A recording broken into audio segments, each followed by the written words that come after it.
तो घर बैठ जाए आराम से। किसी भी मुख्यमंत्री को इस्तीफा देने की आवश्यकता नहीं है। बिहार सरकार के मंत्री के रूप में जो केंद्रीय नेतृत्व ने विश्वास किया है, आने वाले समय में बिहार विकसित हो, विकसित बिहार का सपना पूरा हो। बिहार सरकार में मंत्री पद की शपथ लेने के बाद आ गया डॉक्टर दिलीप जायसवाल का बड़ा बयान। आखिर किसे कहने लगे कि घर पर बैठिए, आइए आपको बताते हैं। नमस्कार, आप देख रहे हैं देशवाणी न्यूज, मैं हूं आपके साथ वैष्णवी। देखिए, पटना के ऐतिहासिक गांधी मैदान में मंत्रिमंडल का विस्तार हुआ। सीएम सम्राट के मंत्रिमंडल का विराट विस्तार हुआ, जिसमें 32 लोगों ने मंत्री पद की शपथ ली। और अगर भारतीय जनता पार्टी से बात करें तो भारतीय जनता पार्टी के वरिष्ठ नेता और बिहार बीजेपी के प्रदेश अध्यक्ष रह चुके पूर्व मंत्री डॉक्टर दिलीप जायसवाल पर एनडीए ने एक बार फिर से भरोसा जताया है। भारतीय जनता पार्टी ने भरोसा जताते हुए एक बार फिर से उन्हें मंत्री बनाया है। मंत्री पद की शपथ लेने के बाद दिलीप जायसवाल ने बड़ा बयान दिया और बताया है कि किस तरीके से आगे काम करेंगे। अब ऐसे में सवाल यह है कि दिलीप जायसवाल को कौन सा विभाग मिल सकता है। इसके पहले आपको बता दें कि जब पिछली सरकार थी, नीतीश कुमार की सरकार में, डॉक्टर दिलीप जायसवाल के पास उद्योग विभाग था। नितिन नवीन के बीजेपी के राष्ट्रीय अध्यक्ष बनने के पास उनके पास पथ निर्माण विभाग भी आया। लेकिन अब सम्राट की सरकार में डॉक्टर दिलीप जायसवाल को कौन सी बड़ी जिम्मेदारी मिली है, कौन सा विभाग मिला है, ये आगे आने वाले समय में क्लियर हो जाएगा। लेकिन इसी दौरान दिलीप जायसवाल ने किसी को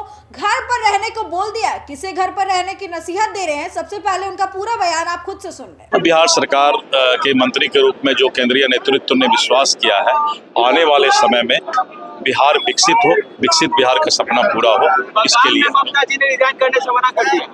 तो घर बैठ जाए आराम से।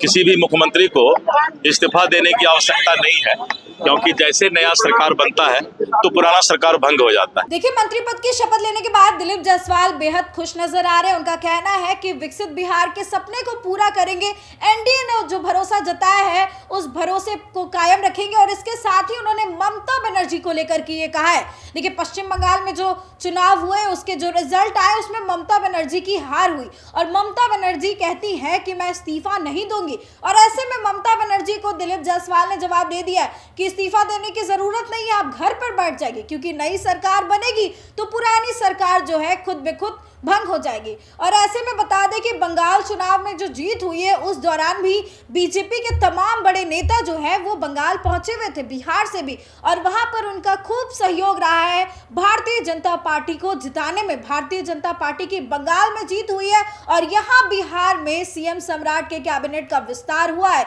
जिसका लंबे समय से लोगों को इंतजार था। प्रधानमंत्री मोदी यहाँ पर पहुंचते, अमित शाह यहाँ आते, राजनाथ सिंह यहाँ पर आते, पूर्व सीएम नीतीश कुमार मौजूद रहते, कई सारे लोगों ने मंत्री पद की शपथ ली। अब कैसे आगे काम होगा, किसे विभाग मिलेगा, कौन सा विभाग किसे मिलने वाला है, वो 1-2 दिनों में सब क्लियर हो जाएगा। तो फिलहाल इस खबर में बस इतना ही। दिलीप जायसवाल को लेकर के आप क्या सोचते हैं, कमेंट सेक्शन में जरूर शेयर करें और देखते रहे देशवाणी न्यूज।